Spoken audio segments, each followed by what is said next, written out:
Hey guys, Siafa here on freebellydance.classes.com in our series of 30 days of belly dancing. Today's video is a technique video, and I'm actually also doing a Q&A on this video at the same time because the question is definitely very technical, and it came as a question from Madeline. Madeline, I believe you're from Cuba, if I'm wrong, because I think you're an awesome follower who always, posts comments, asks questions, which is really, really great, and I love that.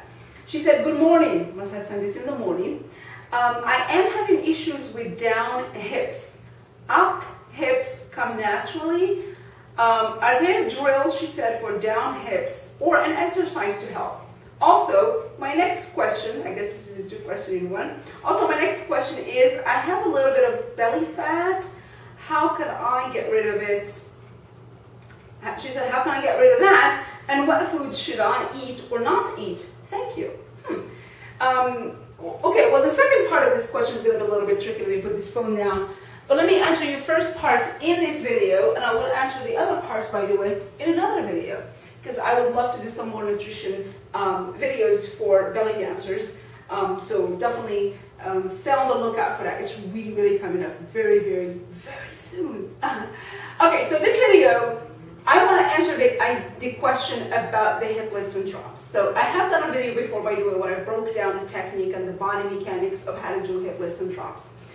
Usually when we talk about hip lifts and drops, a lot of times we just say hip drops, okay? Because I think that's the strongest part of both, and because we usually try to minimize the lift but maximize the drop, we really try to exaggerate the drops, so we just call them hip drops, all right? So I have to see you, Madeline, to see exactly what you're doing, but my guess is this. When people usually have a problem with the hip drop, what they usually are doing is they're not lifting. Okay, now you say lifts come naturally, but I wonder where you're lifting from. That is exactly what I want to point out here.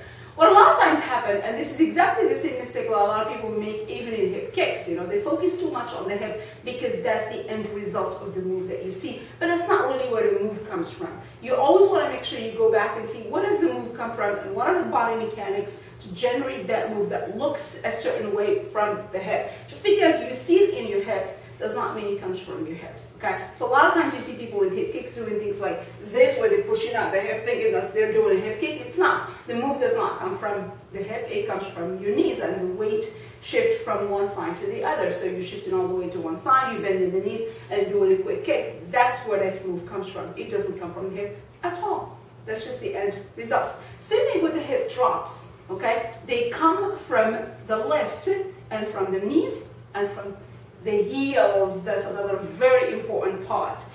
My guess, and the way I would answer this very easily, and also this is really, really, really common mistake for a lot of belly dancers, especially new belly dancers, of course, because it's just a basic, move. So this is one of the first moves you would be learning, is that they're not lifting. And they think they do, but they're not. So in order to drop anything in nature, you have to lift it, okay? Now, my question is, where are you lifting from? If you are lifting from your hips, you're not going to be able to drop. Sorry. If you're lifting from the hips like this, so I'm going to keep my feet flat, right? I'm going to try to lift. This is as much as I can possibly drop. So if I'm lifting, I'm going to do this. So the drop is going to look more like a push out, which it shouldn't, right? So make sure you're doing the lift right. If you do the lift right, the drop will be right as well. So what I mean by this is make sure you are working the knees in order to create that, and definitely lifting the heel. So I'll do this on the side so you can see it better, and hopefully I have enough space for you guys here to see. So what I want to make sure, you guys see my footwork here, is you want to make sure you sit on your toes. Key, this is extremely important for the hip lift and drop, is that you stay on your toes when you lift, okay?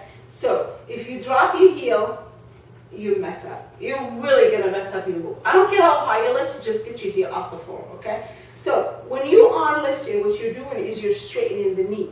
When you're dropping your hip, you're bending the knee. So I want you to get used to this motion first. Don't even worry about the hip yet. Just lift, keep your heel off the floor, just lift by locking your knee and bend the knee. Lock the knee, bend the knee. Lock the knee, bend the knee. Just focus on this without moving your heel. Your heel stays off the floor, stay on your toe. Once you master this basic motion, what you're going to notice is every time you lock your knee, your hip goes up naturally. Every time you bend your knee, your hip goes down naturally, okay? So if you just master this first, the rest is going to be about the speed. So instead of just lifting smoothly like this and dropping smoothly, you're lifting like really quickly, creating a really quick 1 second motion where you create more like a bump. And you can easily do that if you have the right mechanics of the body here. So which means, sit on your toes and bending your knees. So boom, lift really quickly. As you drop, drop quickly, lift quickly, drop quickly, lift quickly, drop quickly. All this, you're doing it simply by increasing the speed of that lift and drop instead of making it look more like a sway kind of move. You actually make it more like a bump, right? So bump, bump, bump, bump, bump, bump, right? But the rest of the body work here, which is the knees and the heel, stay on your toes, is exactly the same as when you're swinging. So try this.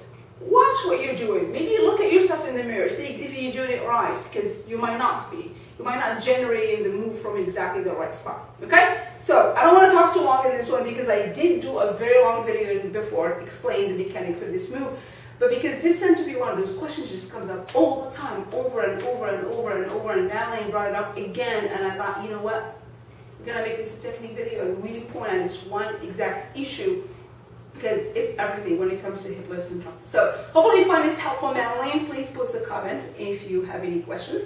And we're here as a community, we're here to help each other. So please ask a question and I'll be happy to answer. All right? So remember, this is our series of videos of 30 days of belly dancing. Make sure you subscribe to the email list because that's where you're going to get all the videos on a daily basis. And that's also where you're going to be getting the emails about the giveaways. And if you won, it's going to be all by email. I'm not going to announce anything by video. So definitely subscribe to the email list. I'll see you guys next time on freeballedanceclasses.com.